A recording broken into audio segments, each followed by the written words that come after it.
ሰላም ጤና ይስጥልን የተከበራችሁ ውድ ኢትዮጵያውያን ሁላችሁም በያላችሁበት ሰላምና ጤና እየተመኘን ለሰዓቱ የተመረጡ አጫጭር መረጃዎችን ይዘን ተመልሰናል።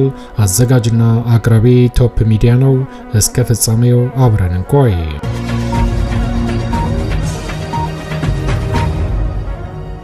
ክቡራን አድማጮች እንደተለመደው ይሄ መረጃ ለፍትህ፣ ለዲሞክራሲ፣ ለእኩልነት ለሚታገሉ ንጹሃን ወገኖቻችን በአጠቃላይ ድምጽ ለመሆን ስለሚረዳ ወዳጆቼ ላይክ በማድረግ እንድትጀምሩ ስል በትህትና ለማስታወስ እወዳለሁ።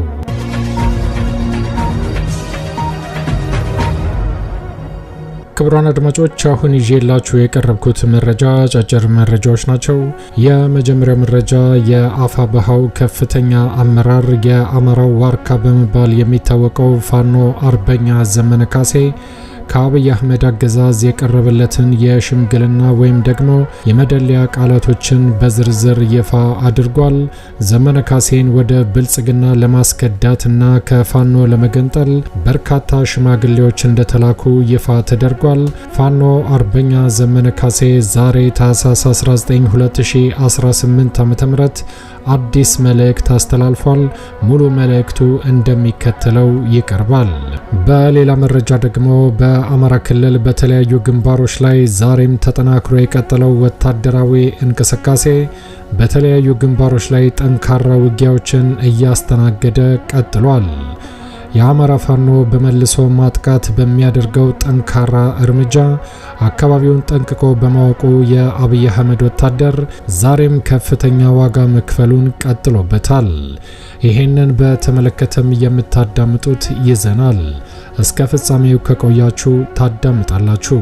መልካም ቆይታ።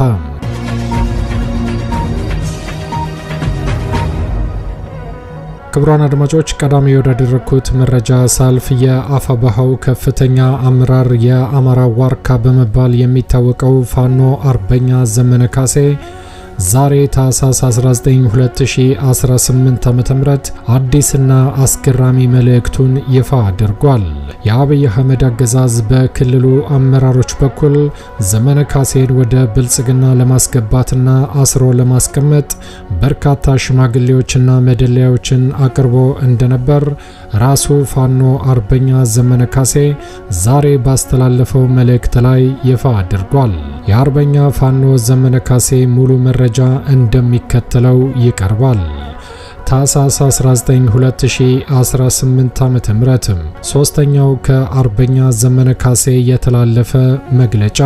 ከሰሞኑ ብልጽግና የተቀናጀ ጥቁር ፕሮፓጋንዳ ሊሰራ ሲሞክር እየታዘብን ነው።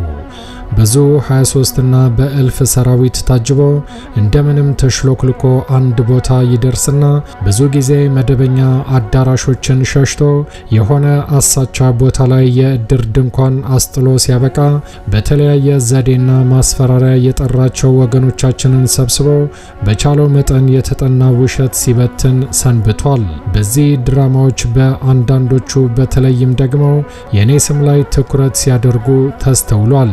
የሚጠበቅ ቢሆንም አንዳንድ ጉዳዮች ግን አስቂኝ መሆናቸው አልቀረም። ከነዚህ መካከል አብዱ ሁሴን የሚባል የብልጽግና ባለጅራት ሎሌ ዘመነ ካሴ ፈሪ ነውና ደውለንለታል የሚሉት ገለጻዎች ግን ትኩረቴን አልሳቡትም ብዬ አልዋሽም።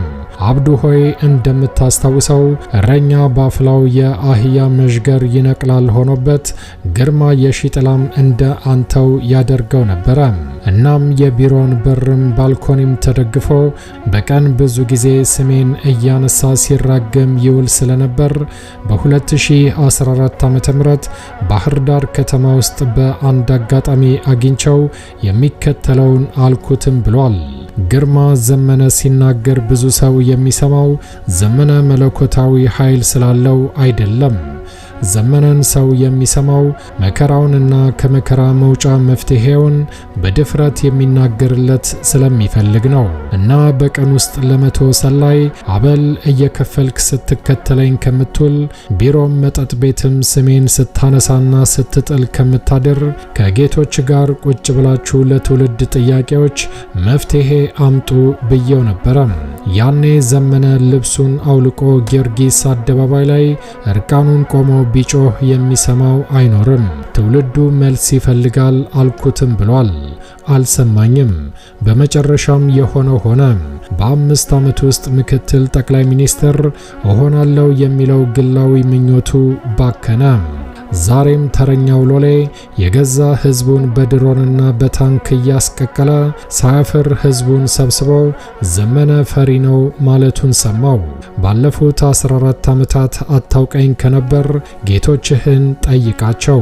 በ64 ክላሽና በአንድ ዲሽቃ ብቻ ከመሃል ባህር ዳር እንደ በሬ ነድቼ በታንክ ታጅበው ወደ አዲስ አበባ እንዲሮጡ ካደረኳቸው አለቆችህ አንዱ ይህንን ጽሑፍ ስታነብ በእርግጠኝነትም አጠገብህ ይኖራል።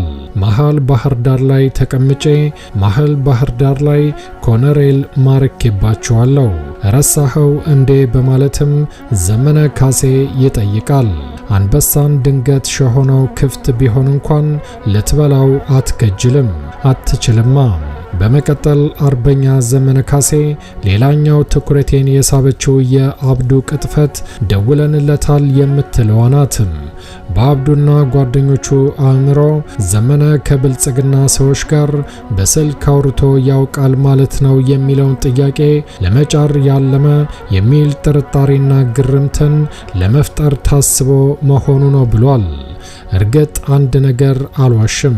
እሱም በ2014 ዓ.ም አዲስ አበባና ባህር ዳር የሚገኙ የአብዱ አለቆች በአብይ አህመድ ታዘው በ3 ወራት ውስጥ 4 ጊዜ የሽማግሌ ቡድን ወደኔ ልከው ነበረ። 4 ጊዜ የመጡት በአብዛኛው የሚቀያየሩ የሽምግልና ቡድኖችም የሚከተሉትን ስጦታዎች ቅደም ተከተላቸውን እንኳን ሳልቀይር ያቀርቡልኝ ነበረ። አንደኛ፣ ከክልሉ ፕሬዝዳንትነት ውጪ የምትጠይቀንን ስልጣን እንስጥ ብለዋል። ሁለተኛ፣ አውሮፓ ወይም አሜሪካ ልከን 3ኛ ዲግሪህን ተማር ብለው ነበር። ሶስተኛ፣ 10,000 ካሬ ሜትር መሬት ውሰድና የተወሰነው ክፍሉ ላይ እገሌ የተባለው ባለሀብት ግራውንድ ሲደመር 2 ቤት ይገንባል። የቀረውን እስከ 30 ሚሊዮን ስለሚያወጣ ሽጠ ትጠቀማለህ ብለው ነበረ። አራተኛ፣ የፖለቲካ ፓርቲ መስርትና በሊቀመንበርነት ምራ ብለው ነበር። ትንሽ አረፍም ትላለህ ብለው ነበረ። ታሪኩን ለማሳጠር እንደ ስጦታው ቅደም ተከተል ሁልጊዜም ተመሳሳይ መልሶችን እሰጥ ነበረ። የአንዱን ብቻ ለምሳሌ ለማንሳት የመሬትን ጉዳይ በተመለከተ ደጋግሜ 10,000 ካሬው ላይ ስንዴ ዙሩበት ወይም ደግሞ የከተማ ግብርና የምትሉትን አፋፍሙበት በላቸው ብያቸዋለሁ። ከግርማ የሺጥላ እስከ ሽማግሌዎቹ የኔና የብልጽግና ሰዎች የግንኙነት ታሪክ ይሄ ነው ብሏል ፋኖ አርበኛ ዘመነ ካሴ በመግለጫው። ስለዚህ እነ አብዱ ወደኔ የደወሉት በምናብ ነው። አብዱና አለቆቹ ትንሽ እንኳን ማሰብ የሚችል አእምሮ ቢኖራቸው ዘመነንና ጓዶቹን ያሳደገና የሚያውቅ ዓላማቸውን የሚረዳ ሕዝብ ፊት እንደዚህ አይነት የሚያስገምታቸው ቅጥፈትን ባልተናገሩ ነበረ ብሏል።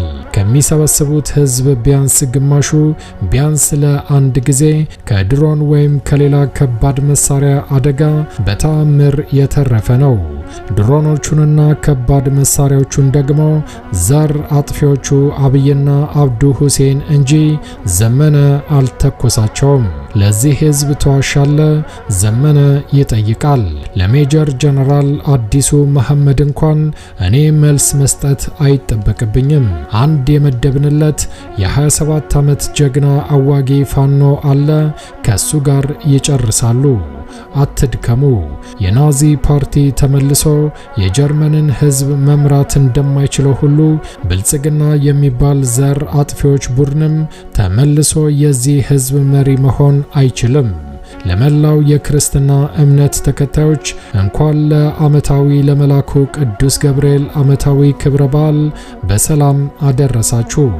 ክፋት ለማንም በጎነት ለሁሉም አንድ አማራ እስከ ምጽአት አማራ ቅንነት የአዲሱ ትውልድ የአመራርም የመኖርም ፍልስፍና ነው።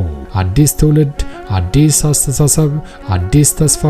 ፋኖ አርበኛ ዘመነ ካሴ ታኅሳስ 19 2018 ዓ.ም የቀረበለትን ሽምግልና ድርድር በተመለከተ ባወጣው መግለጫ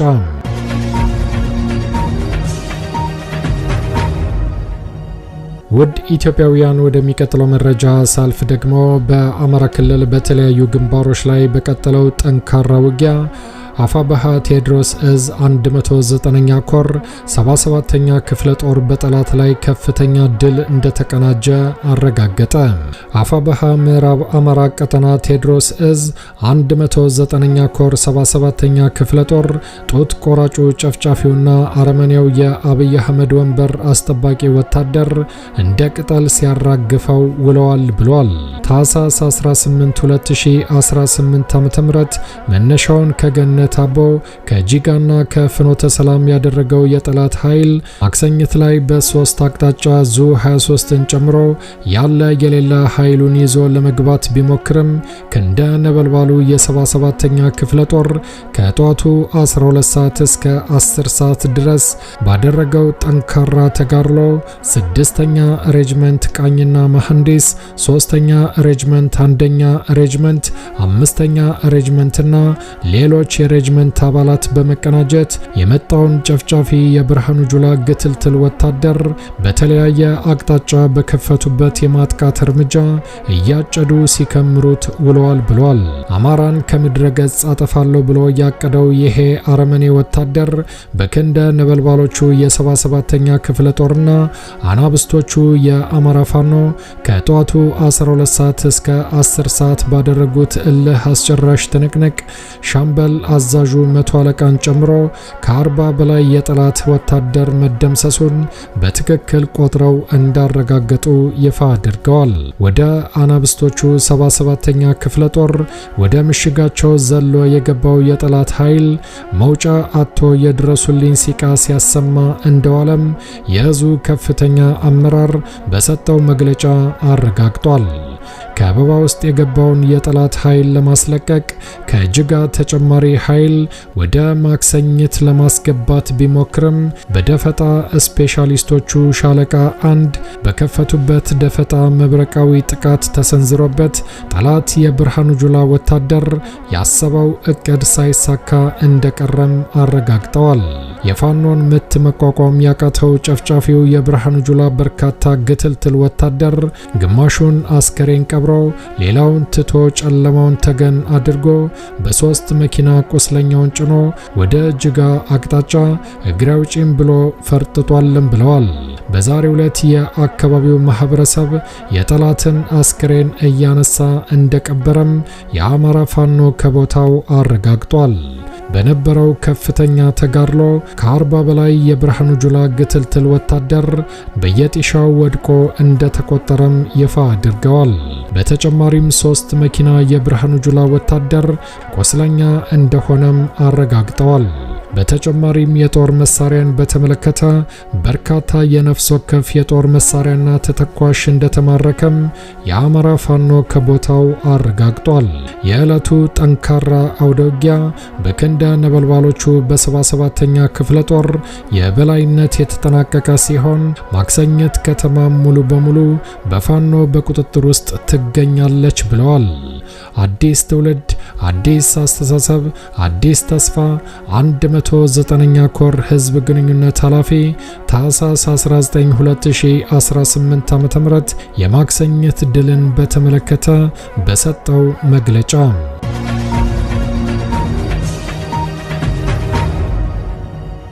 የተከበራችሁ ክቡራን አድማጮች ለሰዓቱ ያዘጋጀነው አጫጭር መረጃ ይሄን ይመስል ነበር። እንደ ወትሮ ለማስታወስ እንወዳለን ለቻናሉ አዲስ ከሆናችሁ ሰብስክራይብ በማድረግ የደወል ምልክቷን በመጫን ፈጣንና ታማኝ መረጃዎችን መከታተል ይችላሉ። አዘጋጅና አቅራቢ ቶፕ ሚዲያ ነበር። በሌሎች አጫጭር መረጃዎች እስከምንገናኝ ቸር ያሰማን። ኢትዮጵያ ለዘላለም ትኖር። ዘረኝነት ይውደም።